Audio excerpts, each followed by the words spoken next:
నిజమైన ఆరాధన ఏంటంటే తెలుసా? మైక్ పట్టుకోను లేకపోతే చర్చిలకు వచ్చి పాట పాడటం ఆరాధన కాదు. ఒంటరిగా ఉన్నప్పుడు నువ్వు టెంప్ట్ అవుతుంటావు చూసావా? ప్రభు కోసం నిన్ను నువ్వు అణుచుకొని ఆశను జయించినట్లుగా ఒంటరి వాడిగా పరుగులెత్తుతుంటావు చూసావా? అది నిజంగా దేవుణ్ణి ఆరాధించడం అంటే. Praise the Lord. ఒక ఆశ నీ మనసులోకి వచ్చినప్పుడు ప్రభు కొరకు దాన్ని నరికేసుకుంటాం చూసావా? అది ఆరాధించడం అంటే దేవుణ్ణి. నలుగురు మధ్య ఉన్నప్పుడు దేవునికి అయిష్టమైన మాటలు పలకుండా మన నోటిని కాచుకుంటాం చూసారా? అది దేవుణ్ణి గణపరచడం అంటే. మనకు శోధన కలుగుతున్నప్పుడు, శ్రమ కలుగుతున్నప్పుడు, ఎవరైనా మన మీదకి నిందలు అవమానాలు విసురుతున్నప్పుడు దేవుని బట్టి సహిస్తాం చూసారా? అది దేవుణ్ణి ఆరాధించడం అంటే.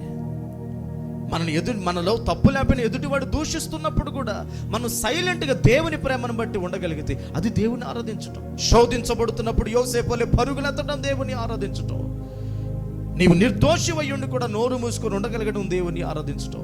ఇంకా చెబితే మాటల్లో, క్రియల్లో, చూపుల్లో ఏదో నెట్లో బ్రౌజ్ చేస్తా ఉన్నావు, ఏదో తప్పుడు దృశ్యం అక్కడ కనపడింది, వెంటనే మన కళ్ళను తిప్పేసుకొని ల్యాప్టాప్ ఫోన్ క్లోజ్ చేసేసుకొని వెంటనే అక్కడ నుంచి పరుగులు పెట్టేసి బయటికి వెళ్ళిపోయి నలుగురితో మాట్లాడి ఆ శోధన నుంచి పరుగులు ఎత్తుతాం చూసారా? అది దేవుని నిజంగా ఆరాధించటం.